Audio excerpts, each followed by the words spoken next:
আসসালামু আলাইকুম প্রিয় শিক্ষার্থীবৃন্দ, প্রতিদিনের মতো আজকেও আমি তোমাদের সামনে হাজির হলাম। আজকেও তোমরা যারা বিবি অনার্স থার্ড ইয়ার আছো বা BBS first course degree third year আছো, কস্ট অ্যাকাউন্টিং যে সাবজেক্ট আছে সেখান থেকে জব কস্টিং সাবজেক্টটা নিয়ে হাজির হলাম। তো জব কস্টিংয়ে আমাদের সিরিয়ালি সাজেশন 6 তোমাদের জন্য নিয়ে আসলাম আজকে। তো তোমরা যারা আমাদের বেসিক ক্লাসটা দেখে নাও নাই এখনও, বেসিক ক্লাসটা দেখে দিবা, আমাদের পেজের মধ্যে স্ক্রল করলে বেসিক ক্লাসটা পেয়ে যাবা। সাজেশন 6 এর যে প্রশ্ন সেটা সলভ করার আগে আমরা প্রশ্নটা একটু মনোযোগ সহকারে বুঝবো, তারপরে এই ধরনের প্রশ্ন আসলে তোমরা কিভাবে খুব দ্রুত এবং নির্ভুলভাবে সলভ করতে পারো সেটা দেখাবো।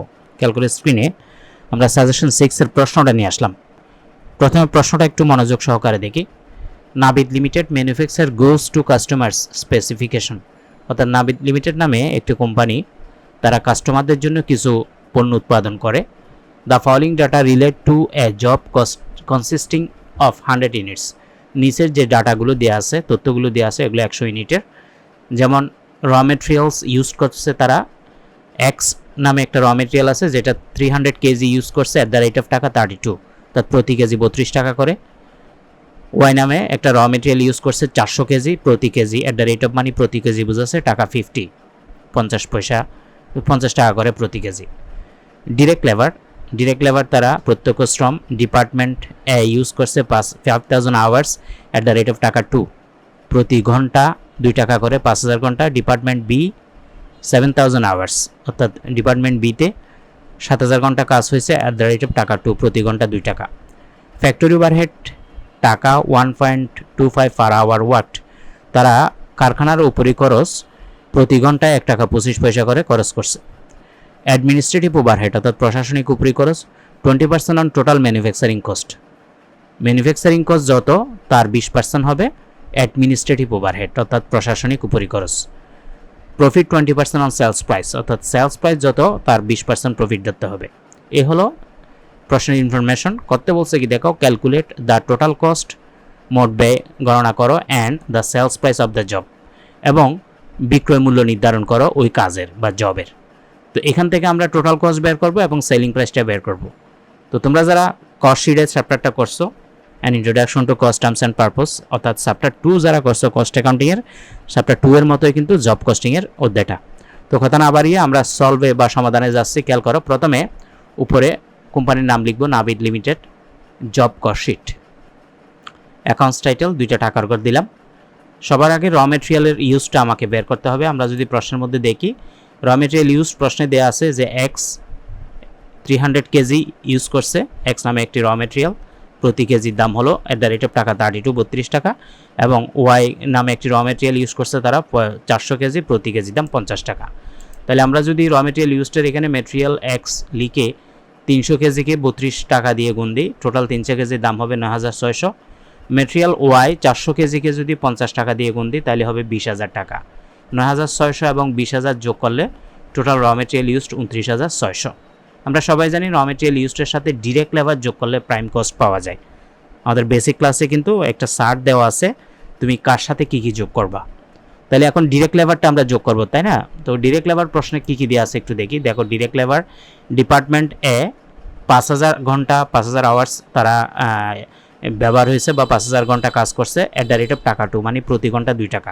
Department B 7000 hours at the rate of taka 2, প্রতি ঘন্টা 2 টাকা, 7000 ঘন্টা।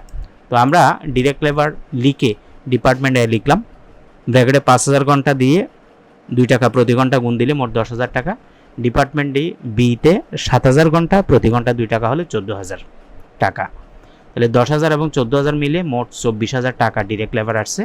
আমরা সবাই জানি র মেটেরিয়াল ইউজ যে 29600 হয়েছে, সেটার সাথে আমরা যদি 24000 ডিরেক্ট লেবার যোগ করে দিই তাহলে আমরা প্রাইম কস্ট পাবো 53600, অর্থাৎ 29600 প্লাস 24000 মিলে 53600। প্রাইম কস্টের সাথে যখন ফ্যাক্টরি ওভারহেড যোগ করব ওয়ার্ক কস্ট পাবো।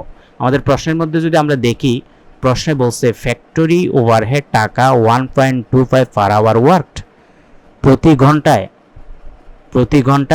1 টাকা 25 পয়সা। তাহলে আমাদের এখানে টোটাল ঘন্টা কত? 5000 ঘন্টা এবং 7000 ঘন্টা, 7 5 মোট 12000 ঘন্টা, আর 1.25 প্রতি ঘন্টা। তাহলে ফ্যাক্টরি ওভারহেড লিখে এই যে 12000 ঘন্টা দিলাম, 5000 7000 মিলে, আর 1.25 প্রতি ঘন্টায় 1 টাকা 25 পয়সা। 12000কে 1 টাকা 25 পয়সা দিয়ে গুণ দিলে 15000 টাকা। প্রাইম কস্ট 53,600 সাথে ফ্যাক্টরি ওভারহেড 15,000 যোগ করলে 68,600 হবে ওয়ার্ক কস্ট। ওয়ার্ক কস্টের সাথে আমরা যখন অ্যাডমিনিস্ট্রেটিভ ওভারহেড যোগ করব, আমরা যদি প্রশ্নের মধ্যে দেখি, প্রশ্ন বলছে administrative overhead 20% on total manufacturing cost, অর্থাৎ মোট ম্যানুফ্যাকচারিং কস্ট যেটা বের হয়েছে, অর্থাৎ ওয়ার্ক কস্ট যেটা বের হয়েছে 68,600, সেটার 20%, 68,600 গুণ 20% 13,720 টাকা হবে অ্যাডমিনিস্ট্রেটিভ ওভারহেড। 68,600 সাথে 13,720 অ্যাডমিনিস্ট্রেটিভ ওভারহেড যোগ করে দিলে টোটাল কস্ট 82,320। তাহলে আমরা টোটাল কস্ট পর্যন্ত বের করছি। এখানে ক্যালকুলেট করতে বলছে total cost and the selling price of the job. Total cost বের হয়ে গেল, আবার সেলিং প্রাইস বের করব। আমরা সবাই জানি টোটাল কস্টের সাথে যখন মোট ব্যয়ের সাথে যখন মুনাফা যোগ করে দিব তখন আমরা কি পাবো? সেলস প্রাইস পাবো।